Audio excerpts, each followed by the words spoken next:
Hey guys, it's been a busy day. Um, Meetings this morning, doctor after that, and then I get home, stuck on the computer, working on things, and now I gotta get supper done. So, my hubby and I are going to have tacos for supper. Well, he's gonna have tacos. I'm going to have, here, we'll talk to you this way. Hello. Don't look right at my cabinet. He's having tacos, I'm having taco salad. But I wanted to hop on here just real quick. Hello. And talk about lettuce. No, just kidding.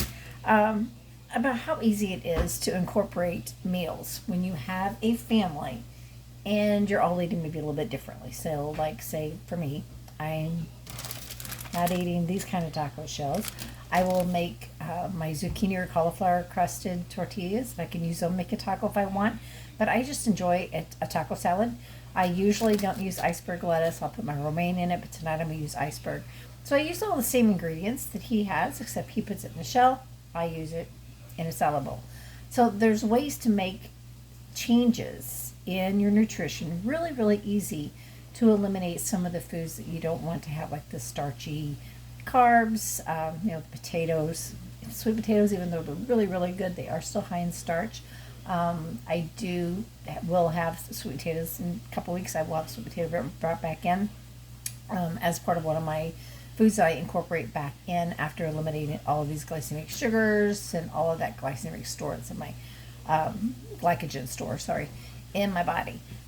So during the reset phase of R3, explain to you what we do is avoiding the sugars, the no foods, the sauces, the things that go in comfort food, Alfredo sauces, tomato sauce, the pastas, the bread, the cookies, the candies, the chocolates, the chips, all the things, the things that we know we shouldn't have because of all the added sugar and the added dyes and chemicals and stuff like that.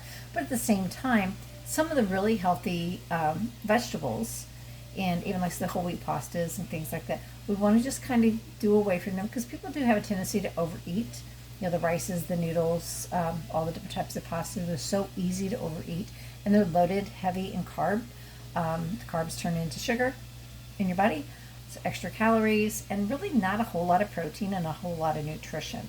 So we do want to avoid those right now for the first couple of weeks, and then the third week and reintroduce every 2 to 3 days. We're going to add in a food. So if you wanted to have rice, or say you wanted to have a little bit of pasta with your vegetables and your protein for that meal, we will start incorporating them back in. And what I learned is, like, when you start adding things back in, things that you thought your body liked, you find out that they really don't. And you see how your body reacts and how it feels. So learning, like I said, the baked potato, I always thought I loved baked potatoes. Not so much. Oatmeal, my body really does not like oatmeal. I can eat an oatmeal cookie, but I don't really like oatmeal. So learning those things and how to incorporate the different foods. Walk with me. I have meat on the stove. Learning how to incorporate the different foods and the different ingredients and learn how your body reacts to them is one of the really, really good things about the R3 program that we introduced. But at the same time, you're eliminating those foods that you know really aren't healthy for you. Processed foods, ultra-processed foods, those boxed frozen dinners and things, they're really not nutritional for you. And if you start looking at some of those foods too, you really start looking at the ingredients. And I don't mean to get really super picky about the ingredients, but the things you're going to be looking for. The seed oils aren't good for you. The excess sugar, the high fructose corn syrup, the corn syrups and things like that, we all know have GMO in them. Now, the term genetically engineered food genetically engineered food, whatever that they put on the boxes now, that's just a way of hiding that they have GMOs in them, that they're modified. It's lab-created food, lab-created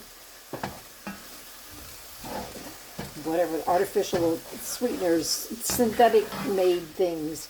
And they don't have to tell you what it is. That's what I think is really jacked up, is why don't they have to tell us what that genetically engineered food is? What is it? I mean, seriously, where did it come from? What's in it? Why does the FDA allow them to put that on there? Because our FDA is corrupt, if you haven't figured that out yet. The requirements and things that they tell us to do are not very good for our bodies. Anyway, so I just want to pop in here and tell you that. So it is easy to make changes. It is easy to incorporate different things in your meals for the family. So like I said, if you got teenagers and you're trying to eat healthier and you're wanting to avoid the starchy things right now, they can still have that. It's easy to make a meal.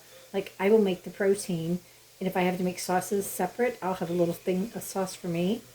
When I do get to eat sauces, I don't get to eat, but I eat sauces when I make sauces. But I use my own, so I know that there's no sugar in them. I know exactly how many tomatoes are in there. And so I know it's still nutritional, and I can add extra stuff in for him. It's really not that hard to separate your part out before you put the sauce and things on for the kids or the husband, or before you add in those extra ingredients that don't just quite fit in with what your plan is. There is a way. Like avoiding carrots. I love carrots. Carrots are healthy for you, but they're one of those starchy vegetables that are higher on the glycemic index. So I'll avoid them for the first couple of weeks. They'll be coming back in week 3 and for the rest of the time. So it's just a cycle of learning how to balance all those foods. So until next time, eat healthy, be happy, create a healthy space in your home, in your life, in your body, and in your mind.